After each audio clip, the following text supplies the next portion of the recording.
why we are not listening to his voice? I think it's muted, Maharaj. They have muted. They have muted. Yes.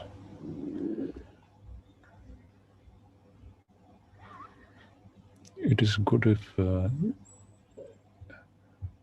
Raghavendra Maharaj is seen on the screen.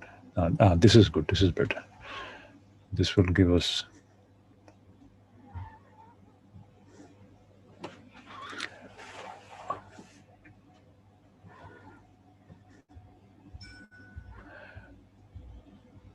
I can't hear you, Raghavendra Maharaj. I think you are muted. Yes, Maharaj. Yes.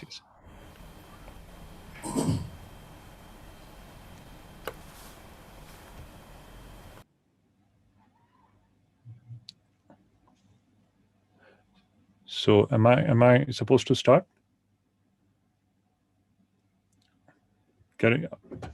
I can't hear you.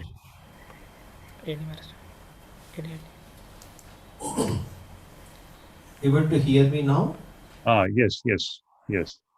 Om Shri Gurubhyo Namaha Hari Om Sahana Bhavato Sahana Bhunakto Sahaviryam Karavavahe Tejasvinavadhitamastu ma vidvishavahai. Om Shanti Shanti Shanti Hari Om.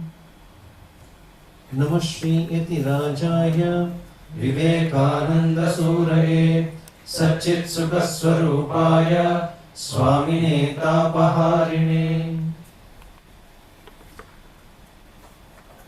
I offer pranams on behalf of our President Swamiji Swami Nityastanandaji Maharaj, who has arranged and guided us to conduct this program. Swamiji is engaged with some other talk, so Swamiji is not seen here. On behalf of all the Swamijis, I offer pranams, and also on behalf of all Mandiram students, I humbly offer my pranams to you, Swamiji. Our program will be welcome and introduction by one of our student who is at home, Vihan by name. After that, you will be addressing us for 60 minutes, Swamiji. After that, we have a QA session, and then we shall conclude. This is the program in short, Swamiji. Now I ask Vihan, our first PU student, to welcome and introduce Swamiji. Pranams to most revered Swamijis. A very good evening to one and all present. I am a student of class 12 at Jain College, Bangalore, and an inmate of Sri Ramakrishna Vidyarthi Mandiram. I completed my high school from Sri Ramakrishna Vidyashala, a part of Sri Ramakrishna Math and Mission, Mysuru. I currently live in the district of Coorg, situated in the Western Ghats, and I am currently attending this session from home. As all of us know, the pandemic has put all of us in a very grim situation. Currently, only 16 boys who are pursuing graduation are living in Vidyarthi Mandiram, and around 75 other boys are at home owing to the second wave of the pandemic. It has become very difficult to access knowledge and necessary ideas for growth, but due to the wonders of technology and the efforts of our dear Swamijis, today we are all here amid his busy schedule. Most revered Swami Shuddhidanandaji Maharaj has agreed to address all of us and enlighten us on the topic True Nationalism. I express my deepest gratitude and namaskars to Swamiji for joining us today all the way from Kolkata. A warm welcome to you, Maharaj. I would also like to extend a warm welcome to Swami Tadyuktanandaji Maharaj, the warden of Sri Ramakrishna Vidyarthi Mandiram, elders, and all the students who are attending this session today. Now I would like to present a short introduction of Swamiji. Swami Shuddhidanandaji is a monk of the Ramakrishna order started by Sri Ramakrishna and Swami Vivekananda. He joined the order at Sri Ramakrishna Math, Pune in 1993. Initiated by revered Swami Ranganathanandaji Maharaj, he took the monastic vows in 2003. In 1999, he was posted to Advaita Ashrama, and in 2019, he became the Adhyaksha of that center. Sri Ramakrishna Mission plays a very important role in the literature of this great country by representing and upholding the true Indianism and Hindu spiritual ideas. Advaita Ashrama is a unique center envisioned by Swami Vivekananda himself. Advaita Ashrama is one of the premier publication centers of the Ramakrishna Mutt and Mission. During the 22 years of his stay at Advaita Ashrama, the Swami has been involved in the publication of several important works dealing with Vedanta, Sri Ramakrishna and Swami Vivekananda.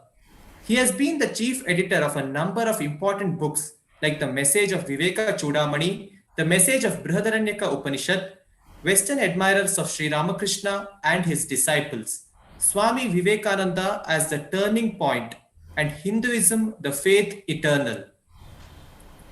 His special area of interest is the philosophies of Vedanta and Yoga, and also Sri Ramakrishna and Swami Vivekananda. Now, Swamiji will address all of us on the topic True Nationalism, a very relevant and important topic in this day and time. Thank you, one and all. Jai Ramakrishna. Over to you, Swamiji.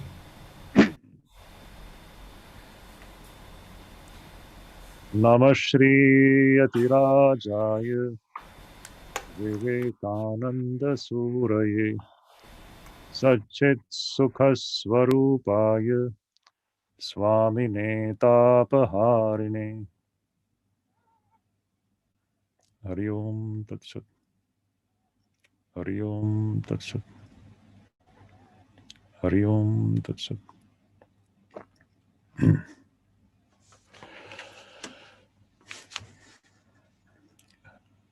Dear students,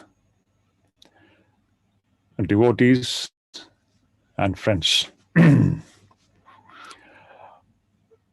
am thankful to Ramakrishna, Sri Ramakrishna Vidyarthi Mandiram, Bengaluru, for inviting me to this online talk and to share my ideas on this very important subject of nationalism. So, before I get into the subject of nationalism, I would like to keep before you all the basic premise. The subject of nationalism has been discussed by various scholars, academicians, and the political scientists, social scientists, and it has been looked upon from various standpoints. But today, when I am going to put forth my views on this subject, it will be specifically from the Indian context, and especially keeping Swami Vivekananda in the center. This is a very important point that we should keep it in mind before we get into the subject. And secondly, we need to understand another point, that is the importance of Swami Vivekananda in understanding India. In our modern times, it will not be an exaggeration to state that we would not have understood India without Swami Vivekananda.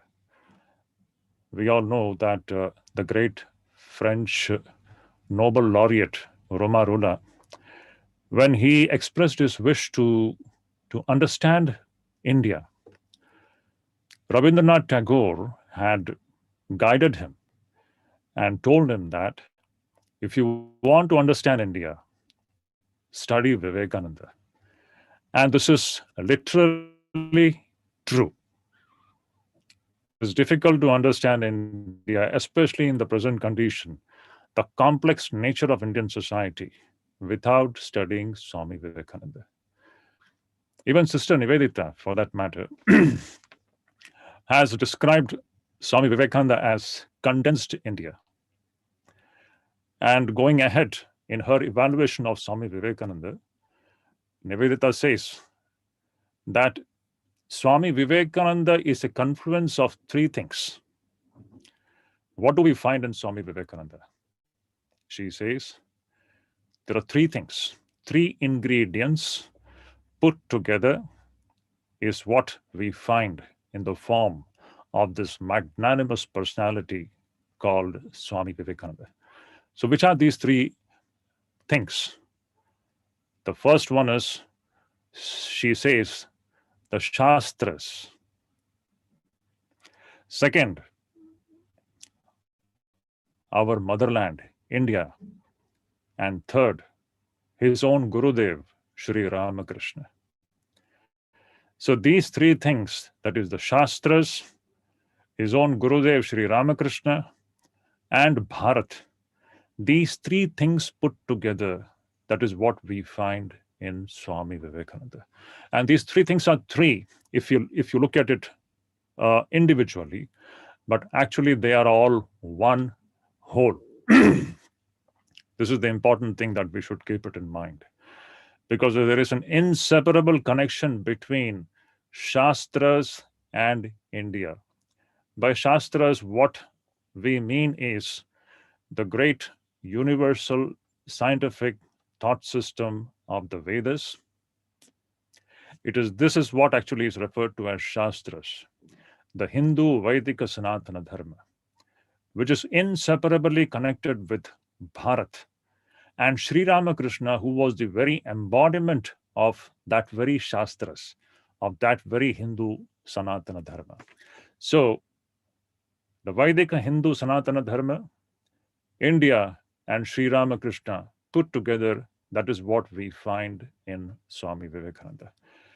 So, if we have to understand India, we have to look at India through the lens of Swami Vivekananda. This is very, very vital, because unfortunately, most of the so-called English-educated Hindus or the citizens of this country, we have been brainwashed and totally misguided to look at India through the European lens or through the English lens. Unless we change this way of looking at India, we will never be able to understand what truly India is. Now, what do we mean by nationalism? If you look into the textbook definitions of nationalism, there are any number of definitions you will find in the dictionary also. And there are several shades of definitions with all small variations here and there. But one thing, if you extract the essence of all these so-called different shades of definitions about nationalism, we find some common points. So let me just place before you the simple common points which actually goes into the making of this concept of nationalism. What are these core ideas of this concept of nationalism? Nationalism means about the nation. How a person feels about one's own nation is what is actually speaking nationalism. And this involves certain feelings like a sense of pride about one's own nation, one's own native soil, an intense feeling of love for one's own nation, one's own native soil, a sense of feeling that my nation is the best in the world, and the tendency to do everything to ensure that my nation remains the best in the world. If you remember these 4 points, you are actually understanding the core of the spirit of nationalism. In short, it means the way one feels about one's nation, the love, the pride, the feeling that my nation is the best in the world, and the readiness to do everything to ensure that my country, my nation remains the best in the world. All these things put together, the combined feeling which actually possesses this person's heart, That is what goes into the making of the nationalistic spirit. Now, in understanding nationalism, there is one important word which we need to very clearly understand. In this word nationalism, we have the word called nation. This word needs to be understood very clearly. Then only we come to the concept of nationalism, especially in the Indian context. Again, the term nation is a very technical term. It has been defined by the scholars and academicians in various ways. Without going into all those technicalities, to put it in a very simple manner so that we understand, we can relate it easily. What does this concept of nation mean?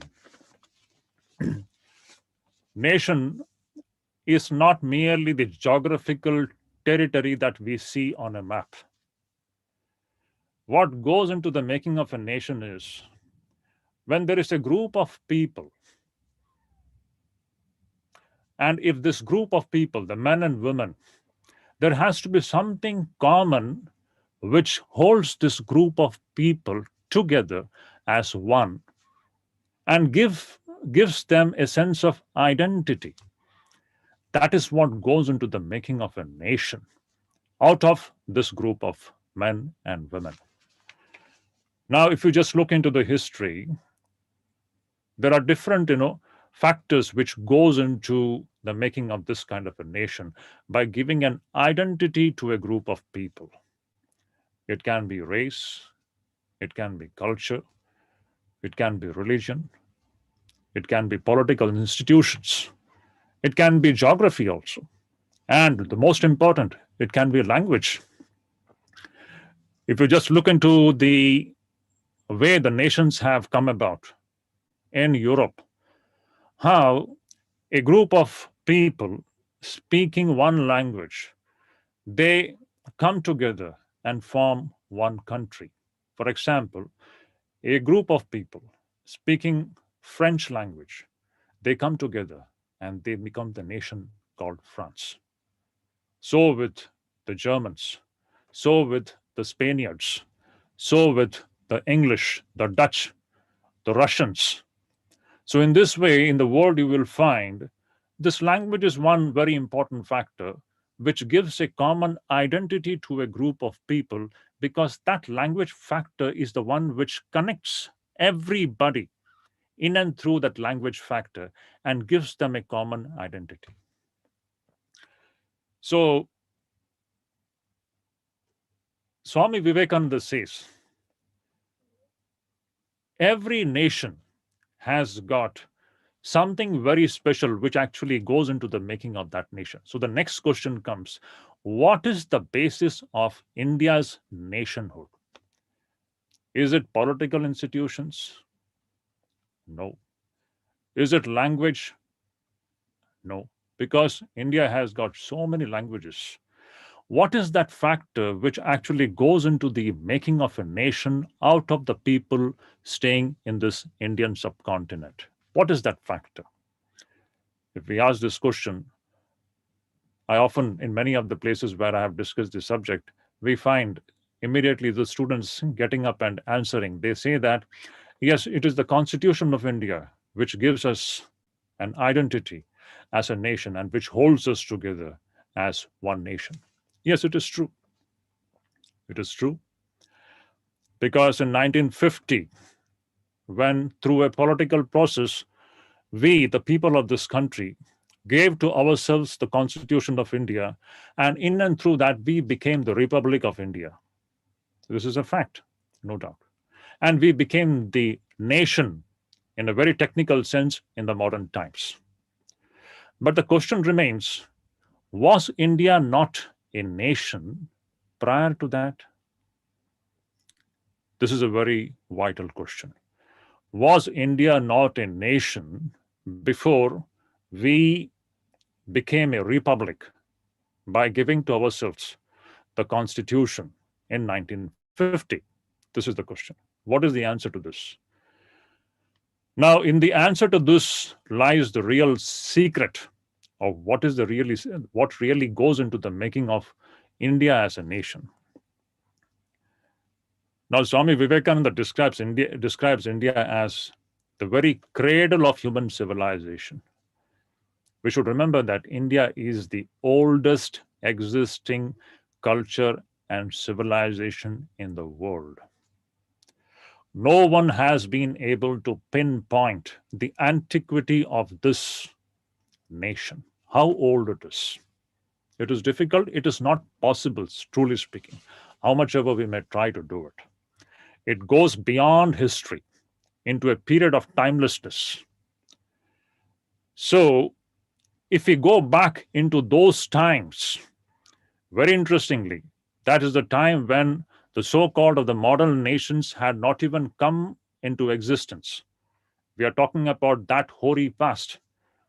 Even in that past, this Bharat existed as one unit, one nation. But what was that which went into the making of this nation? That is the question. Swami Vivekananda says, what went into the making of this nation was one factor, that is religion.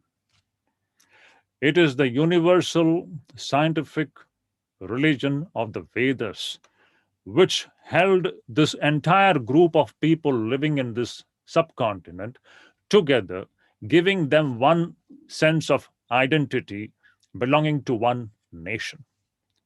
So Swami Vivekananda very emphatically he points out that it is this religion factor which actually is the very soul of Bharat. So here at this juncture, we should make one point very clear. When we are talking about this religion as the very soul of India, the soul of Bharat, what do I mean by religion? Here we have to distinguish this religion from the so-called the Semitic religions that we have today. The Vaidika Sanatana Dharma is very different from the so-called the Semitic religions of the Middle East, the Semitic faiths of Christianity, Islam, and Judaism. In what way is it different? This differentiation has to be made very clear. What is the differentiation? All the Semitic faiths, they are all belief-based systems, and they all have been born in history at a certain point of time. There have been founders of those religions, and there is one book which is very important for that religion. And there are a set of dogmas which everybody who belongs to that religion has to subscribe to. And there is one church. All these things together goes into the making of these religions. Vaidika Sanatana Dharma is not a religion in this sense at all. First of all, what actually is very contrastingly different as far as this Vaidika Sanatana Dharma is concerned is that the Vaidika Sanatana Dharma is the scientific religion that is existing right from the ageless past. It is not a belief system. It is a science of divinity. It is the science of the human system itself. It is the science of the ultimate reality. It is the science of human life itself. Why I call it science? Because it is based upon verifiability about what it is claiming. The Vedic Sanatana Dharma claims that there is one divinity which can be experienced. So it is not something which is to be believed in. It is something which anybody, anywhere can verify for himself or herself. It is this scientific characteristic of Vedic Sanatana Dharma which makes it totally different from the existing Semitic faiths of the Middle East. They are belief systems, whereas this is the science of life itself. And another major difference between these two things is that the Semitic faiths, the belief systems, can never be universal. They are narrow, and most important, they are exclusivistic. They cannot include everybody into their systems.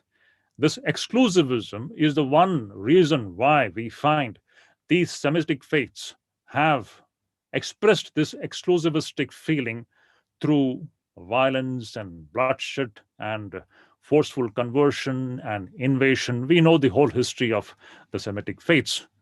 And contrasting to this, we have the Vaidika Sanatana Dharma, which is all inclusive.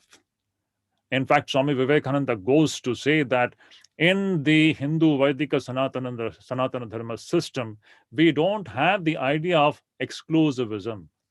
It is all inclusive. It takes the entire humanity into its own embrace. So these are the very defining characteristics of the Vedic Sanatana Dharma. So when I say that it is the religion which is the very soul of Bharat, it is this religion, this way of life which held together the group of people who lived on this Indian subcontinent. It is this which has gone into the making of the nation of Bharat.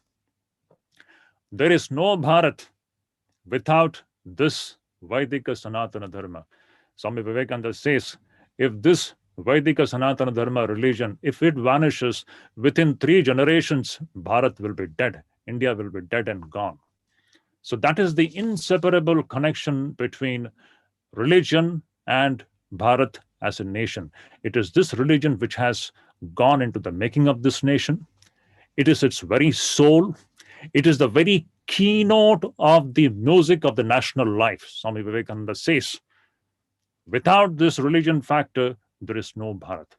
And another very speciality of this religion being the very basis of India as a nation is that right from the ancient times, the way of life of the people on this Indian subcontinent has been such that each and everything used to be conducted in and through religion. Religion was the very core of the domestic life of the people here. People, right from the time they would get up in the morning and go back to bed, everything in the day is conducted in and through religion.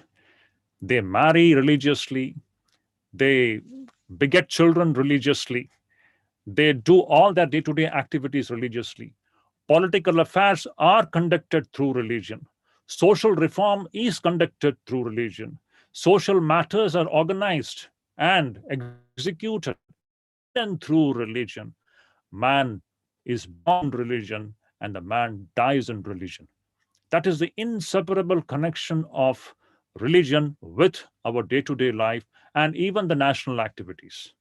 So this is a very important factor in understanding how Bharat existed right from the ancient times in and through this kind of a religious kind of a way of life. Again, I will be using this word religion again and again, but at every step, we need to understand when I talk about religion, it is this religion as a science of life, as distinguished from the Semitic faiths, which is belief based.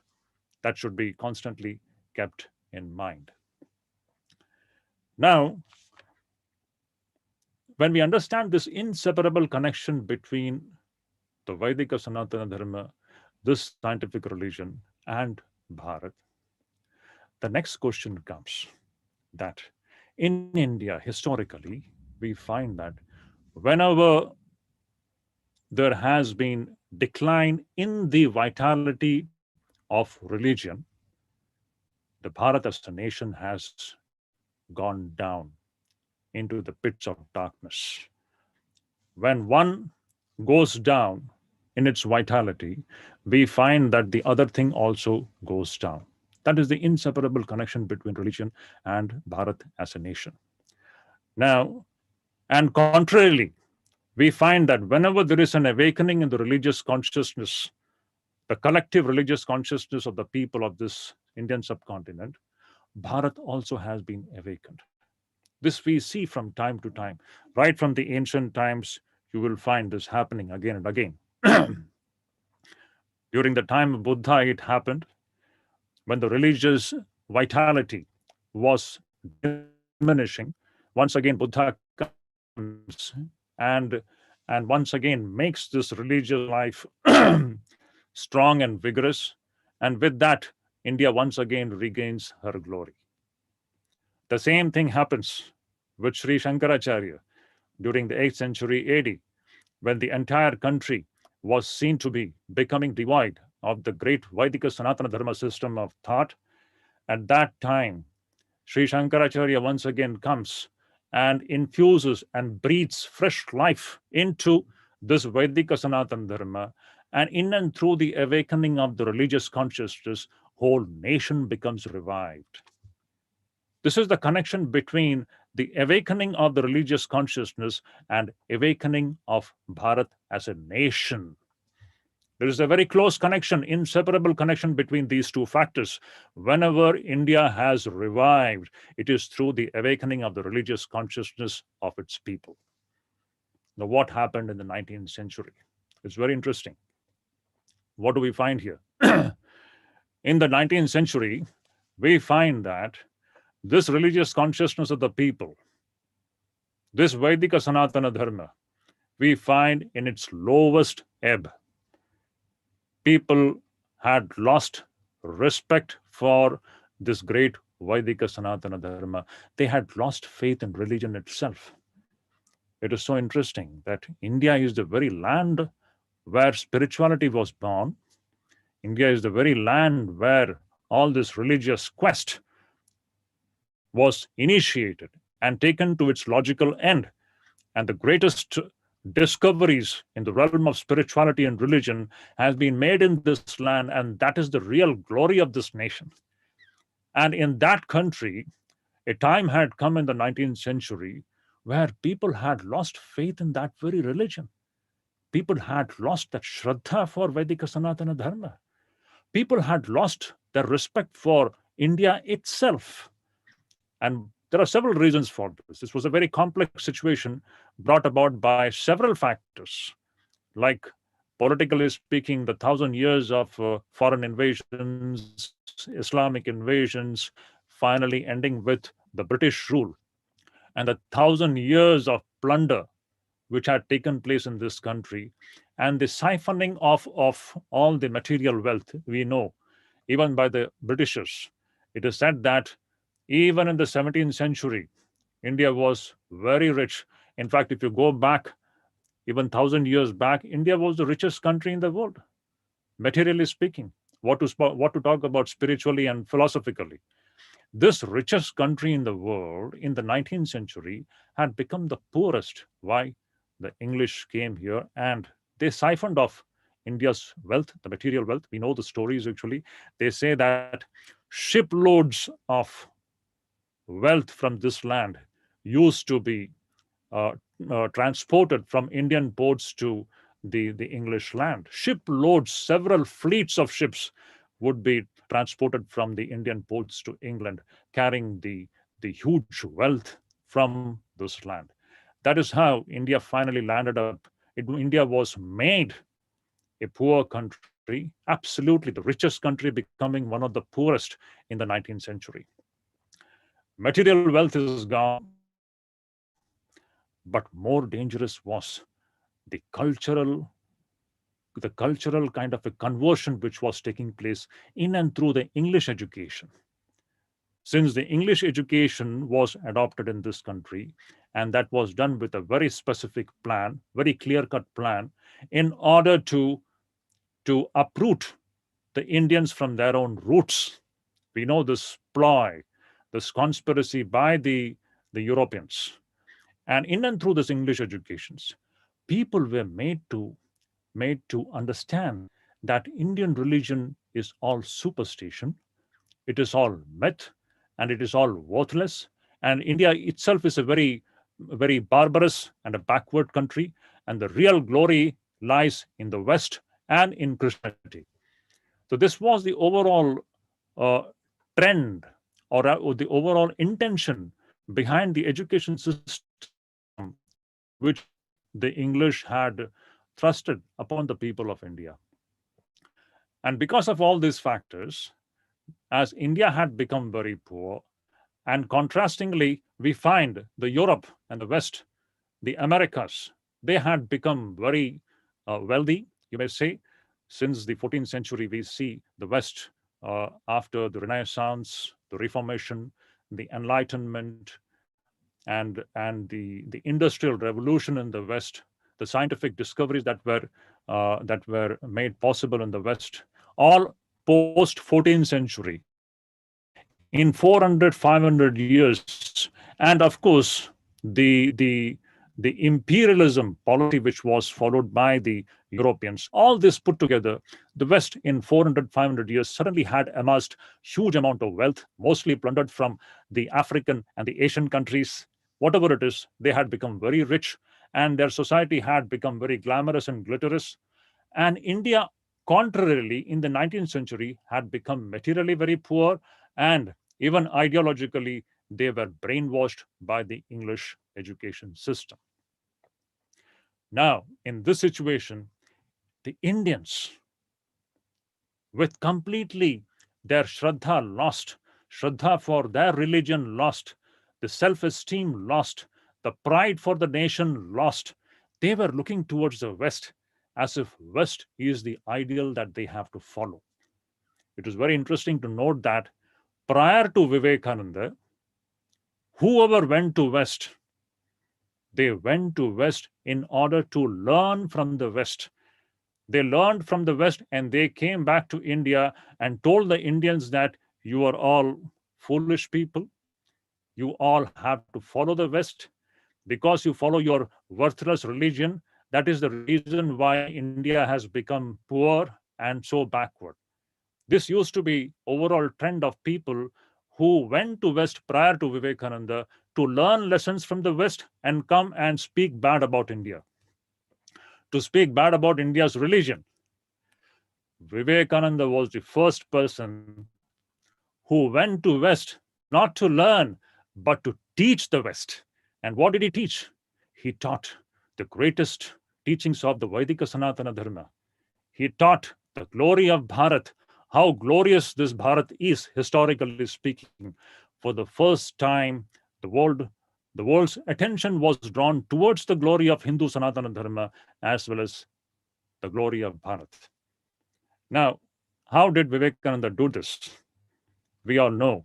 You see, his famous 11 September 1893 speech. Let me just focus a little bit on this speech because this is very important and vital. You see, look at this. If you just dissect this 3-minute speech of Swami Vivekananda, and you should also have the background in which Swamiji was giving this speech. The time was 1893.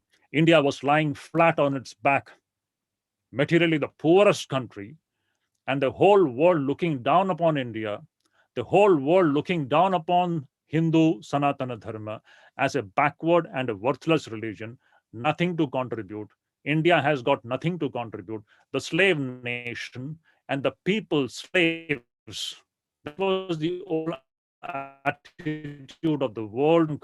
Goes to America and standing in their own platform, he is declaring the glory of Hindu Vaidika Sanatana Dharma and the glory of Bharat. This is something stupendous. Never before this such a thing in the history of India, and there lies the unparalleled glory of this monk called Swami Vivekananda. What did Swami Vivekananda say? The first sentence, if you just look at this 11 September speech, it is so thrilling. It gives goosebumps to even think about that. Swamiji says, standing on that platform, he says, I thank you all in the name of the most ancient order of monks in the world. Which is this most ancient order of monks in the world that Swami Vivekananda was referring to? He was referring to Vaidika Sanatana Dharma, the Hindu Sanatana Dharma, the monks belonging to the great religious system of India. The second sentence, he says, I thank you in the name of Mother of Religions. Which is this system which is the mother of all religions of the world? Again, it is the Hindu Sanatana Dharma, which is the mother of all religions. It is from this Hindu Sanatana Dharma all the religions have directly or indirectly emerged. Look at into the third sentence. Swamiji says, I thank you in the name of the millions of Hindus of all classes and sects. Then, going ahead, see what Swamiji says. He says, I am proud to belong to that religion which has taught to the world both toleration and acceptance. We not only believe in universal toleration, but we accept all religions as true. I repeat the sentence. I am proud to belong to that religion. Which is this religion that Swamiji is so proud to belong to? The Vaidika Sanatana Dharma, Hindu Vaidika Sanatana Dharma, which is the only system, only universal scientific system of thought which teaches the world both universal toleration and acceptance. We all have to note this point. There is no system existing in the world, even today, which has got the philosophy of unconditional acceptance of everyone as one's own self. This ideology is not there in the world, even now. This is the uniqueness of Hindu Vaidika Sanatana Dharma. Then Swamiji says, I am proud to belong to that nation which has sheltered the persecuted and the refugees of all religions and nations. Let us just find out any other instance other than Bharat where such a thing has happened, where a nation gives shelter to all those who were persecuted in other parts of the world in the name of religion and in the name of race, in the name of so many other pretexts and contexts. This is Bharat and Bharat alone where we find this kind of a thing happens. And behind that is the great ideology of the Hindu Vaidika Sanatana Dharma. In and through this, you see, if you just dissect Swami Vivekananda's 11 September speech, what do you find? 4 times you will find Swamiji uttering the words, I am proud to belong to, I am proud to belong to, I am proud to belong to. What is he proud to belong to? To this great religion and to this great nation. Always the reference is to religion and the nation. That is why I pointed out in the beginning the inseparable connection between religion and nation. They are inseparable. This is the very important point to be noted. There is no Bharat without the Hindu Vaidika Sanatana Dharma. This point has to be noted. And then towards the end, Swamiji says, wonderful thing, he places his thesis before the entire world community, the central idea of Bharat, which is the central idea of Hindu Vaidika Sanatana Dharma. What is this idea? The beautiful, he refers to 2 shlokas, one from Bhagavad Gita and the other from the Shiva Mahimna Stotram. Wonderful thing. The gist of which is that as different streams emerging from different sources, they move towards the ocean and become one with the ocean. Similarly, there are different faiths which have born at different points of time in the history, in different places, and they all are moving towards the same ultimate reality of the divinity. This is the central idea of Hindu Vedika Sanatana Dharma, and this idea is not present anywhere. Even today, it's not there. What to talk about its acceptance? So this is the thesis, the great idea which Swami Vivekananda presents to the world, in and through which he catches the attention of the entire world and draws their attention towards the glory of Hindu Vaidika Sanatana Dharma and the glory of Bharat. The world was stunned. The world discovered India. The world discovered Hindu Vaidika Sanatana Dharma and its glory. Now, after this great speech, he was there for next 4 years, and he continued his work of preaching the glory of Hindu Vaidika Sanatana Dharma and the glory of Bharat, and what great contribution India has to make to the world community. Then 1897, he comes back to India, and here we know his famous lectures which he gave from Sri Lanka to Almora, a series of lecture, electrifying speeches the main content of which was nothing but Sanatana Dharma and Bharat. Once again, going back to the Chicago lecture, and once again, I am tempted to talk about it a little more. What do we find in that 11 September speech? A short speech of 3 minutes. It's packed with a sense of pride. Going back to the definition of nationalism, what is the definition of nationalism? How you feel for your nation. How you feel for your nation, your love for your nation, a sense of pride for your nation, the feeling that my nation is best in the world, the feeling that and the readiness to do to ensure that my nation remains the best in the world. All these factors you will find present in Swami Vivekananda's that speech. He was proud about his nation, about the religion which he belonged to, and he was declaring that to the entire world. The 11 September speech, we can say it was an explosion of Swami Vivekananda's sense of pride. It was an explosion of Swamiji's pride about Hindu Sanatana Dharma and the pride about belonging to this great nation of Bharat. And these two things are inseparably connected. Now, after coming to India, as I said, these electrifying speeches from Sri Lanka to Almora, the main content of that speech was this very thing, the glory of this great religion and also the glory of this country. I request all of you, my dear students, that you all should read these lectures from Colombo to Almora to understand what true nationalism is. And Swami Vivekananda was the greatest nationalist that we have in the modern times, with no parallel, nobody like him. He was the greatest nationalist that we have with us.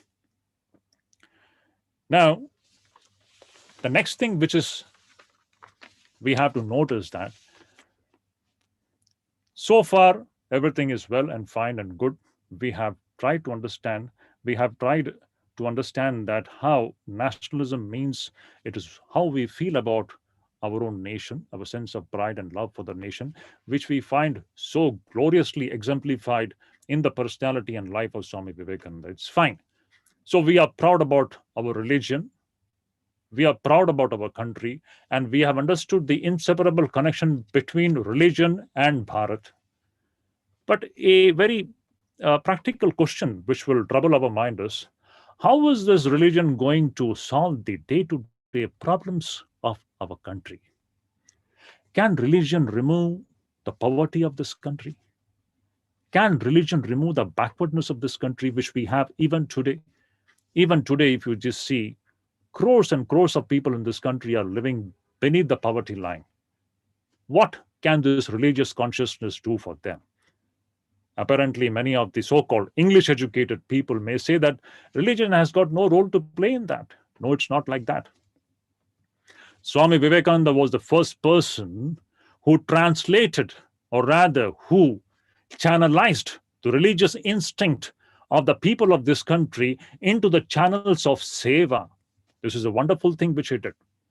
Yes, instinctively, every Indian, every Bharatiya is a religious person. He wants to worship the divine. So Swami Vivekananda said, instead of worshipping the different deities in different temples, I'll show you a different method of worshipping the divine. For the next 50 years, this shall be the keynote of our country. What is that keynote? He says, this, our great Mother India.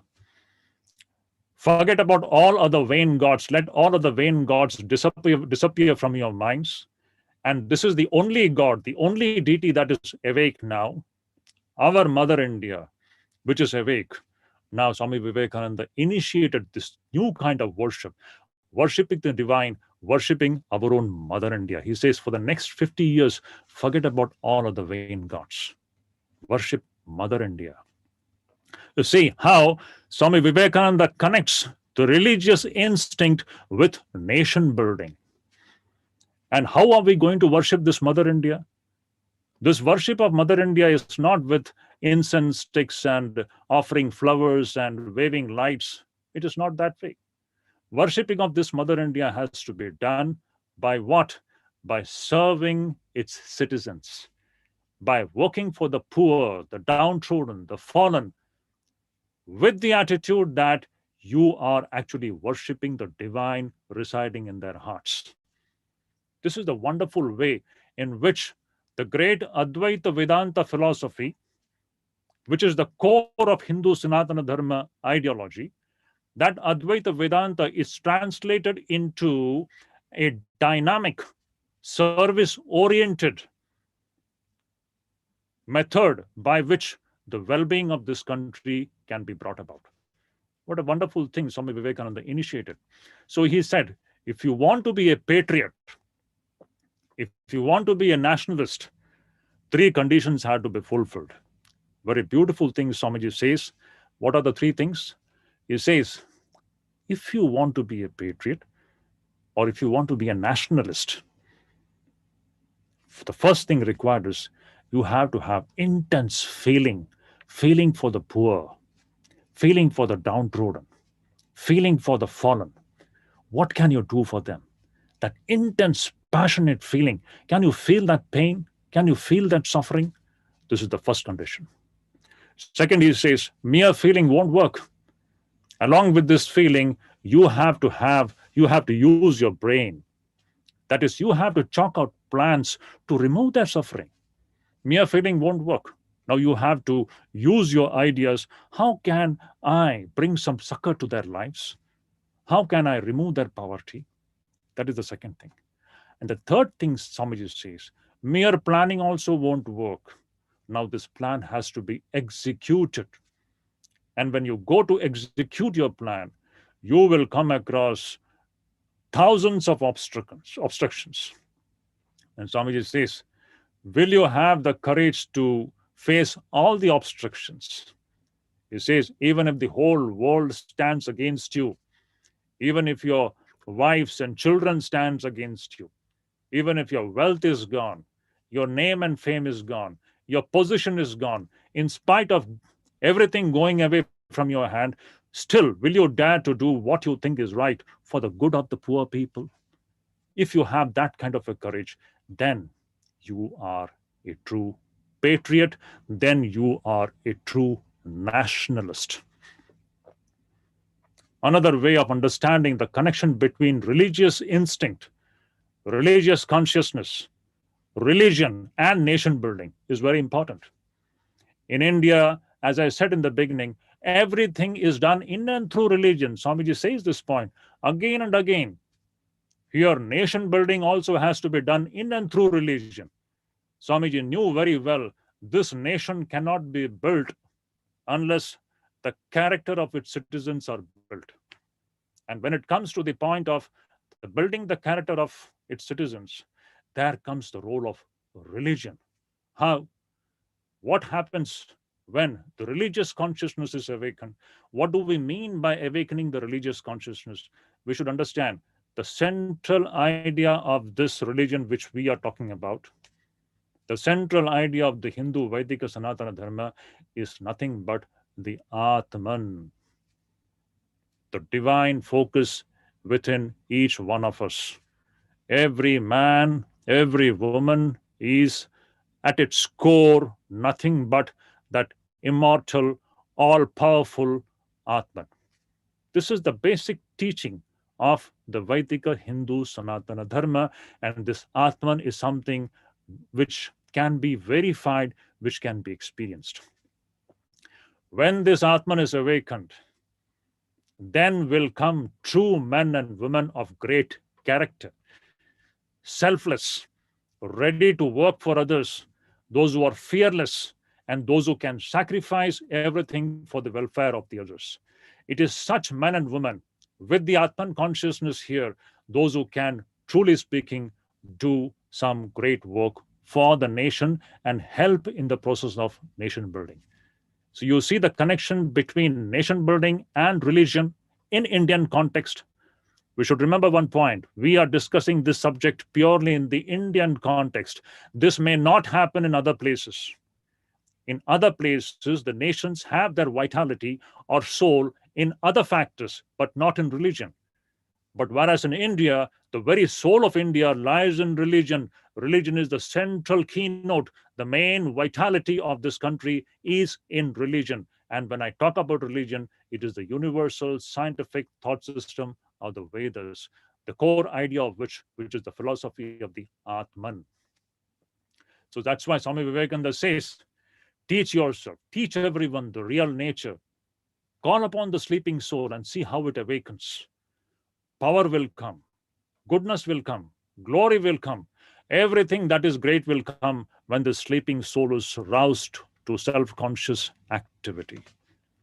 So, when the sleeping soul, the Atman consciousness is awakened, then the true power will come.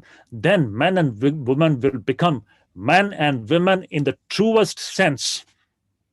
Men and women with towering character, with the spirit of sacrifice, with the readiness of to do everything for the well-being of the others. That is how religion applied in our day-to-day life goes into the making of great men and women who in their turn goes into the making of a great nation. So that is the connection between nation building and religion. It is in and through this kind of an awakening of religious consciousness this Bharat had become great in the past. This Bharat is going to become great now, and it is also going to happen in the future. Everything has to happen in and through the awakening of the religious consciousness. In 19th century, by awakening this religious consciousness of the country, Swami Vivekananda awakened the nationalist spirit of the nation, which later on turned into the political nationalism, and finally in 1947, which resulted in the freedom of this country. You just see, if you just trace the freedom movement to its source, you will find the whole thing coming down to the awakening of the religious consciousness of this country. That is how India's nationalism is inseparably connected with the awakening of the religious consciousness, which Swamiji did. Swamiji went to the West, showed the glory of what Hindu Sanatana Dharma is, and with that, once again, the Indians, they regained that confidence, that pride in this Hindu religion, and that is how, once again, that nationalist spirit was ignited, and with that, the political nationalism came into being, and in and through that, India became free once again. I remember one beautiful sentence from Swami Vivekananda. In a great letter to the Mysore Maharaja, Swamiji says, you all know, you might have heard it many times, but it is worth repeating eternally. That is the guideline for all of us, those who want to be a true nationalist. What is that? Swamiji says, this life is short, and these vanities of this world are transient. They alone live who live for others. Rest are more dead than alive. This speaks the whole philosophy of nationalism in the Indian context. And this is the central idea of Vaidika Sanatana Dharma, living for the good of others. Swami Vivekananda again and again says the twin ideals of this country are renunciation and service, tyaga and seva. Intensify this country in these two channels, and everything else will be taken care of itself. This renunciation and seva is the central idea of Hindu Sanatana Dharma. That is the relationship between the awakening of religious consciousness and the awakening of the nationalist spirit in the Indian context. One more point I shall discuss, and then I shall wind up my talk. We need to understand the uniqueness of Indian nationalism and how it is different from the nationalism which is found in Europe. This is again very important. If you just look into the European nationalism, according to them, nationalism means loving their own nation and hating other nations. Their love for their nation depends upon how much they hate all other nations. That nationalism is essentially exclusivistic. It excludes everybody else. And in this exclusivistic attitude, their nationalism breeds and survives. Their love for their nation is expressed by so-called either hating others or being indifferent to others or not being concerned about other nations. Another point, the nationalism of the Europe is essentially it's standing on the platform of self-aggrandizement, number one. Secondly, it is standing on the platform of pride and arrogance.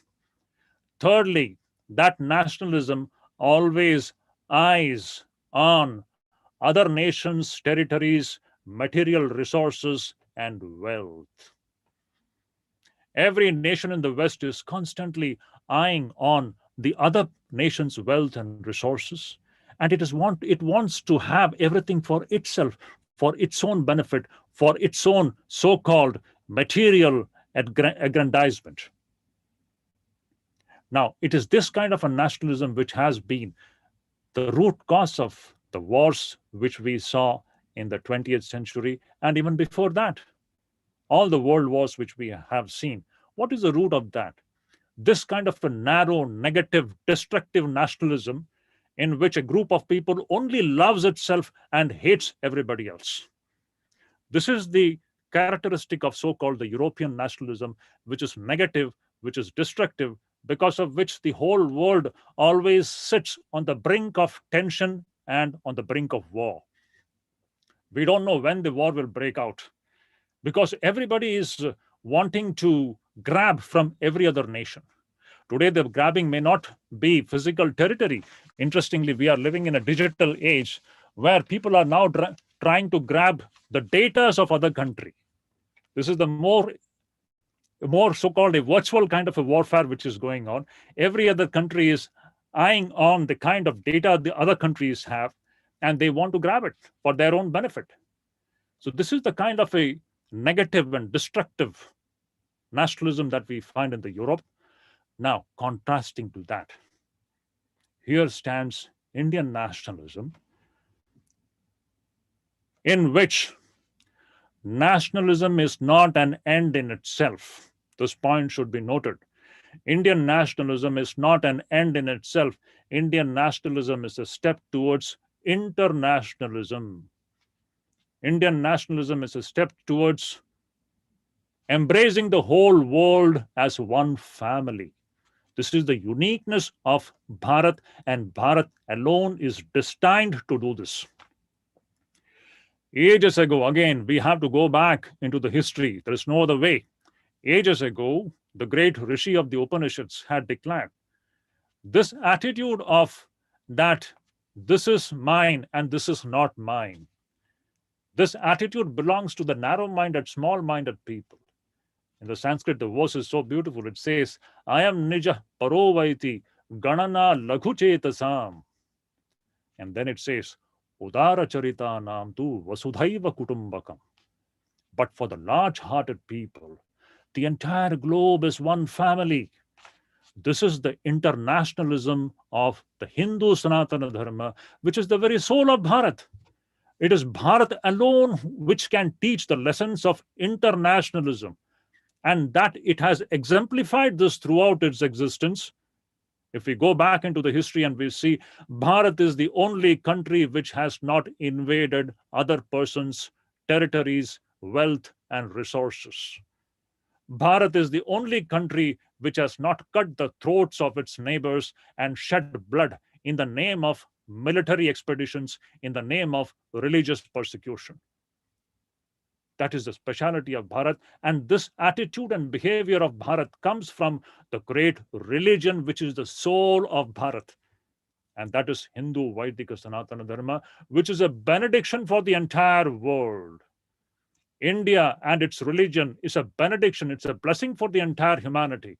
That is why Swami Vivekananda says this Bharat exists as a blessing to the entire world. And this Bharat has got a great role to play.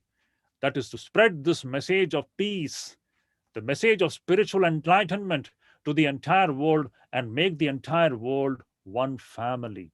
This is the distinguishing characteristic of Indian nationalism, standing in absolute contrast to so-called the negative and destructive nationalism of the Europe. The world has to learn lessons from Bharat in respect to nationalism. So one more point I would just want to mention here, and then I wind up my talk. That is, we have to understand that if this world has to move in the direction of peace and harmony, it has to understand the secret of Bharat's behavior. Why Bharat is so welcoming to all. Why Bharat has never crossed the bounds of its boundaries. The secret lies in its great ideology of the Vedika Sanatana Dharma. And as long as this Vedika Sanatana Dharma is alive in this country, Bharat is alive. Unfortunately, I will just broach this subject here. It cannot be discussed here. Unfortunately, it is a great unfortunate thing that in India, in the name of so-called, again, it's an European idea, secularism, which is good for the Europe, but which is poison for India.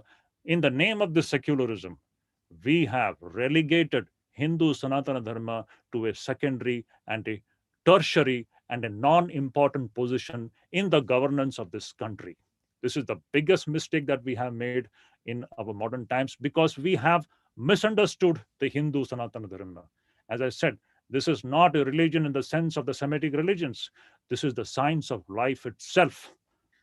Unless Hindu Sanatana Dharma becomes actively involved in the governance of this country, unless it is made vital in every aspect of India's life, it will be a very sad thing that we will be losing the glory of this great country. Swamiji had once again said that if this Hindu Sanatana Dharma vanishes from this country, Bharat will be dead in a few centuries' time. So, friends, this is the connection between the religious consciousness and Bharat. To sum it up, I can say that Indian nationalism is nothing but the Vaidika Sanatana Dharma nationalism. You can call it Hindu nationalism. You can call it Vivekananda's nationalism, which is a stepping stone towards internationalism, which alone can embrace the entire world into one community. Thank you so much.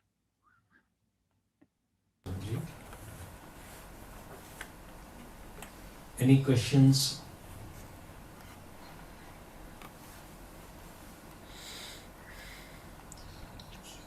Maharaj, Pranam Maharaj, this is Shubhata Chatterjee. I have a question for Maharaj. Yeah. Pranam Maharaj. Yes. Maharaj, you just mentioned like religious is the crux of the nationalism. And these days, what I see, like we have limited either religion to create partitions among people or just for mere practices of some rituals. So my question is like, how can we imbibe the true essence of religion in the upcoming generation, like the small kids and all? Like what I say, most of the kids are quite ignorant about what our actual religion was and how the actual practices should be and what is the ideology. So could you please kindly help me to understand like how can this be imbibed for small kids so that they can be the path holder for the next generation? This is a very good and very relevant question. And this has been discussed many times. The thing is that, you see, as I said, one of the main culprits for the present situation in which we have a great confusion about our own religion, the culprit behind this is the kind of education system which we have adopted. As I said in the beginning, that in India, in the past, before the English education system came into this country, everything in our day-to-day life was conducted in and through religion. That is a very important point. Now, the English race, they understood that this Hindu society is a great society. In fact, it is far advanced compared to any of the societies of the Europe. The Europeans could understand when they came here. They were standing in front of a magnanimous society which was so advanced in several respects, not only in philosophy and spirituality, but even in their understanding of empirical matters. whether it is yoga, spirituality, philosophy, empirical sciences, Ayurveda, and whatnot. There is hardly any area of human engagement where these Hindus have not contributed. So they understood that if this group of people have to be ruled, we have to disconnect them from their roots, from their religious roots. It is their scientific religion which is making them so strong and so advanced. It is with this ploy, this was a ploy and it was a conspiracy, with this intention that the English introduced the English education system in which there was no place for religion at all. And that is how slowly this Indians, over a period of time, generation after generation, they started going away from their own roots, which is religion itself. And today we have come to a state where Hindus themselves are absolutely ignorant about what Hinduism is. It is a very sad state of affairs. What you have said is very true. In our own houses, you will find Hindus, they don't have the idea about what actually Hinduism means. All that they understand is some rituals here and there. So now what is the solution for this? It is a very good thing. It is very promising that today we are discussing this matter. And as Swamiji said, mere discussion won't do. We have to take steps to ensure that we once again bring back this religion into our education system. Again, I've said, as in the beginning, this religion is not the religion of the Semitic type. It is not the blind, fanatic, dogmatic, exclusivistic kind of belief system. It is the science of life. That's why it is very different. This cannot be equated with the Semitic religions.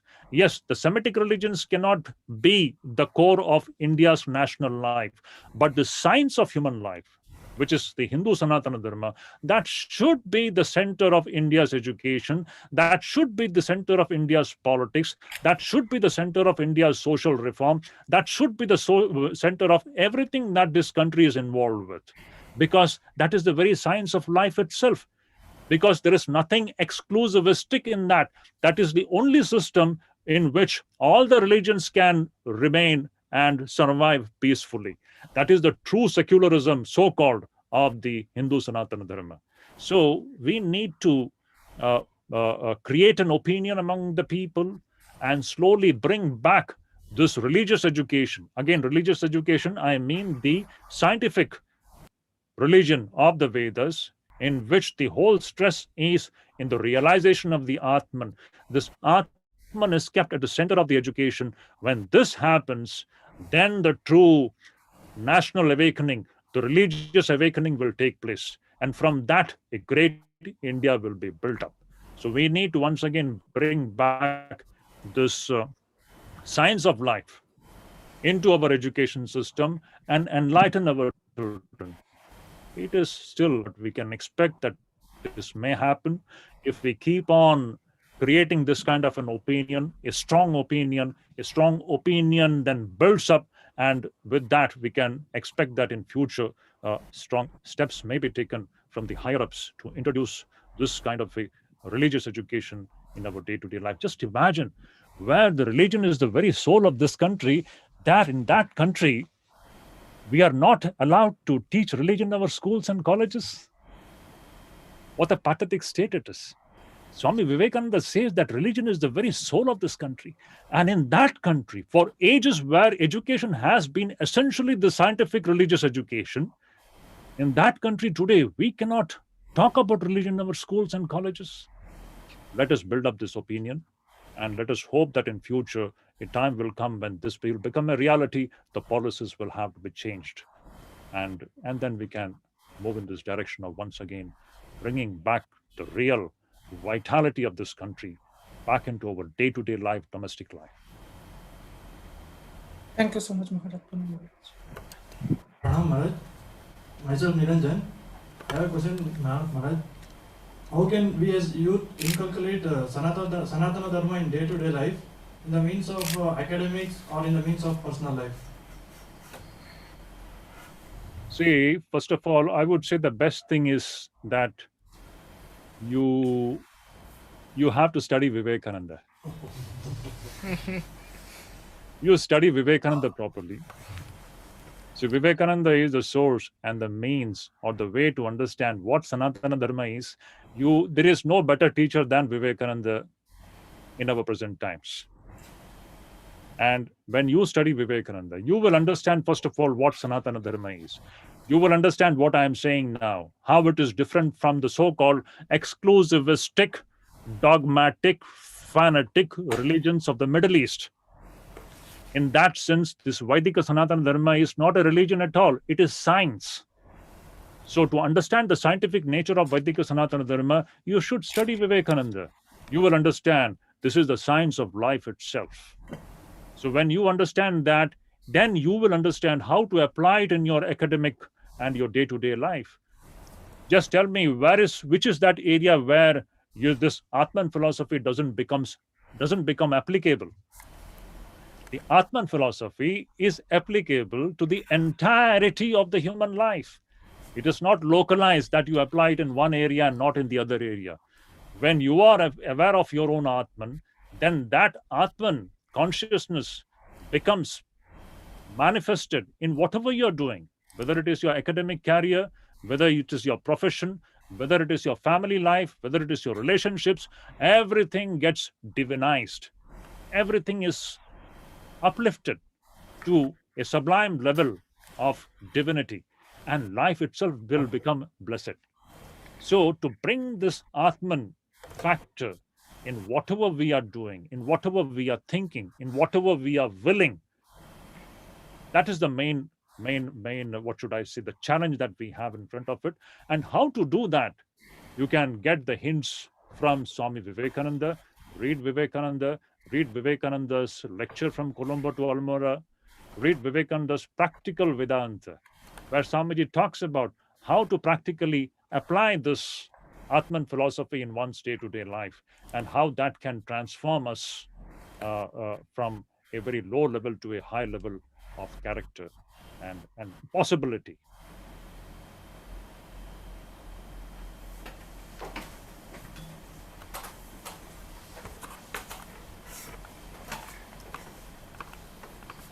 I would request all of you to read, once again I'm telling, lectures from Colombo to Almora. Read it 100 times. This is the one book which can transform India even today. Today, I feel so urgent, the need to introduce this lecture from Colombo to Almora in our schools and colleges.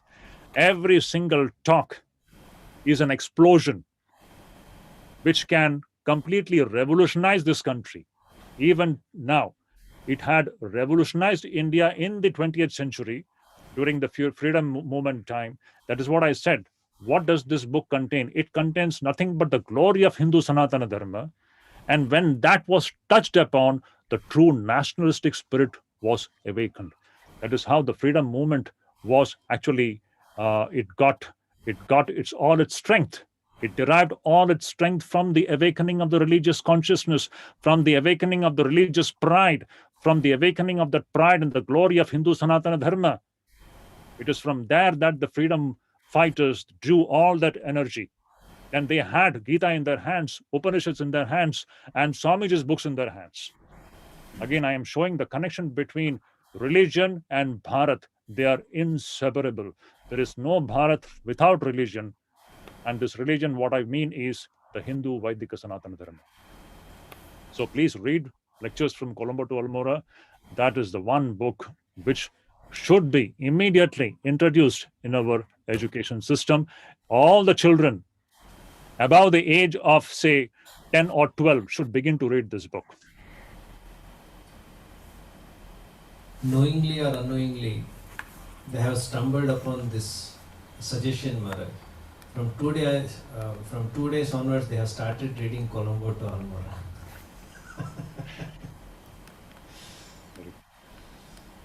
Any other questions?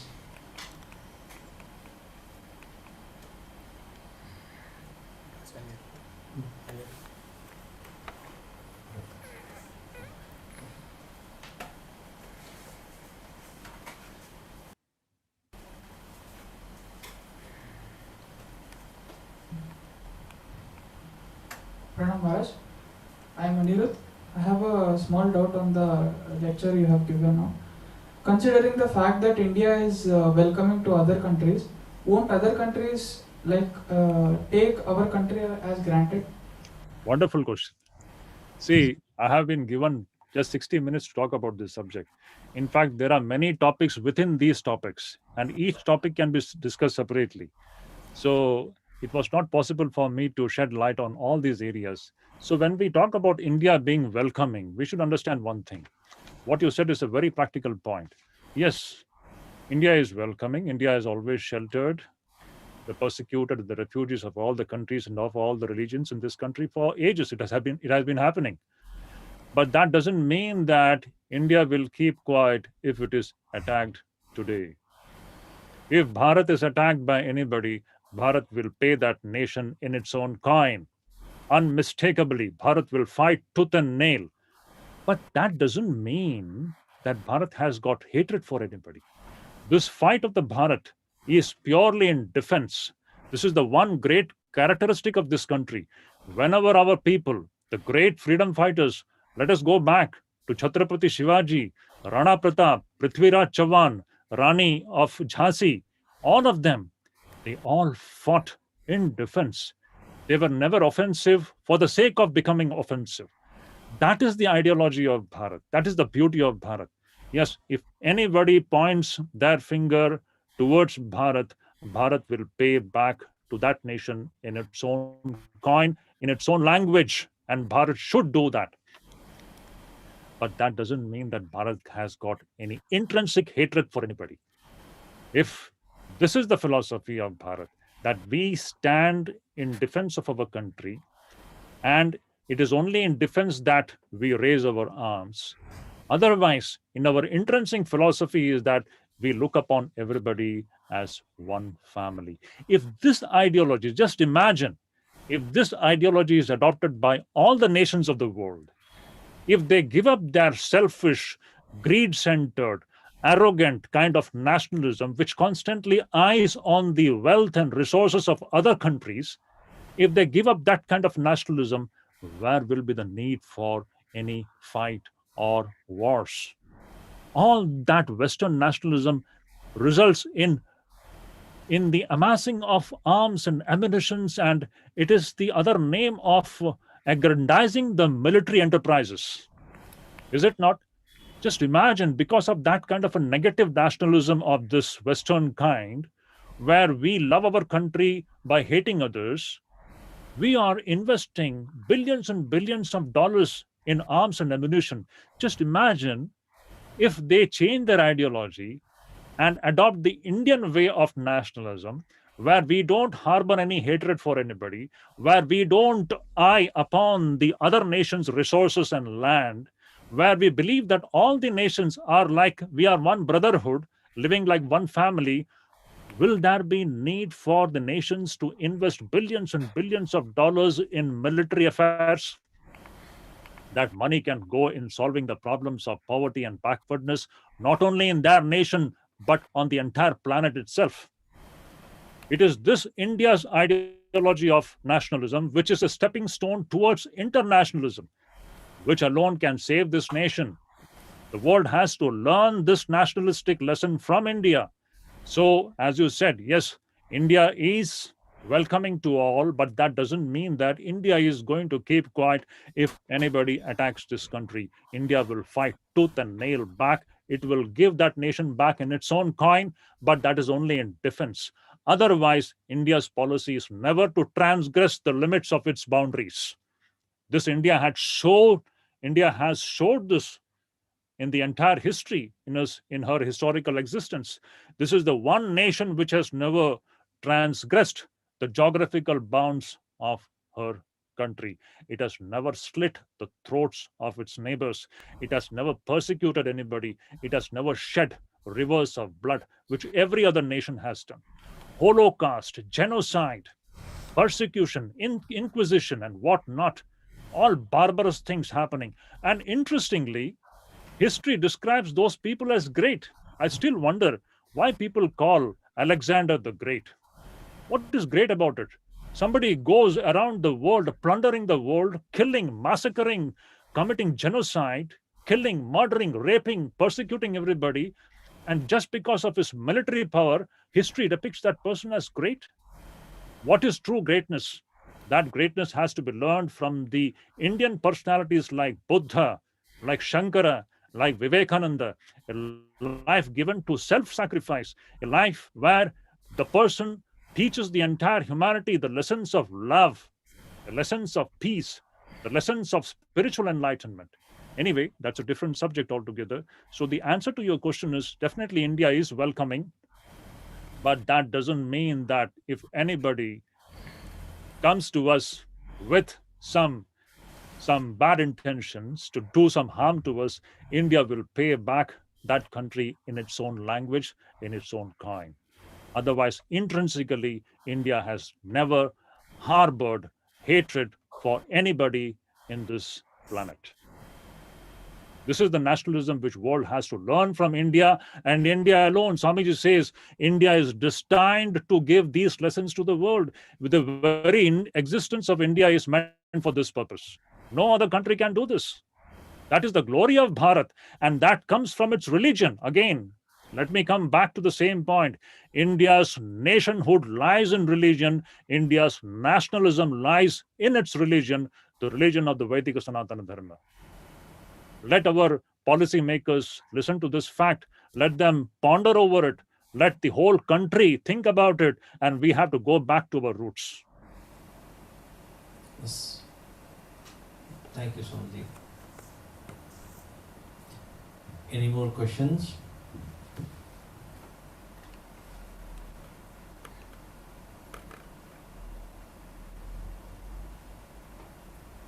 Swamiji, our time is up.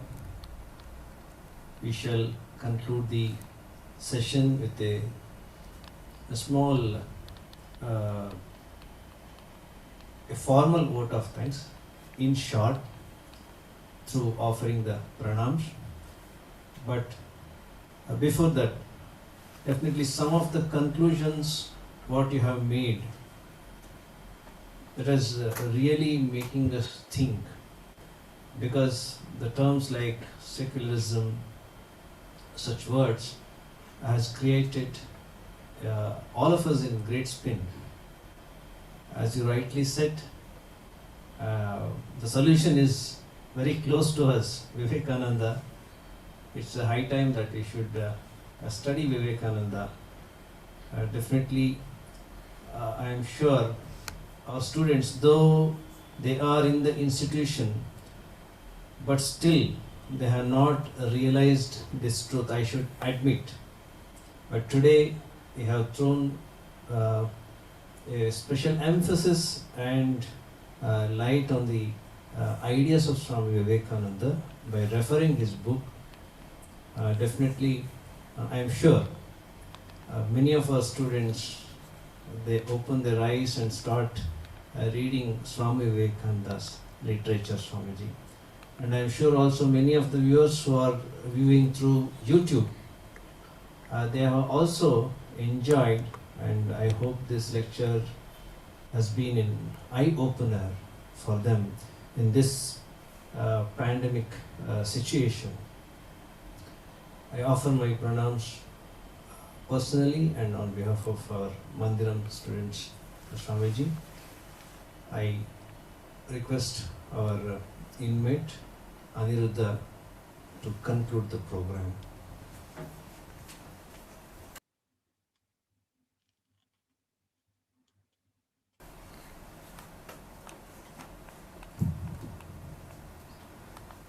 I thank you, Maharaj, on behalf of all the viewers, and we are blessed with the shower of your thoughts. And I would conclude the talk with the small prayer.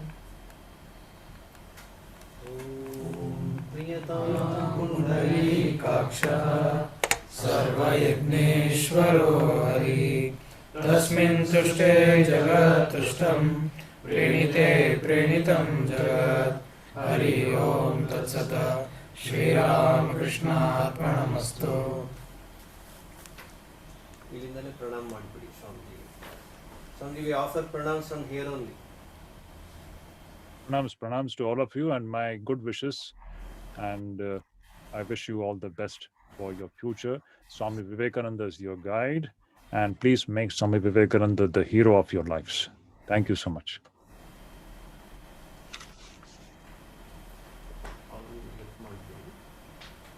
You can disconnect.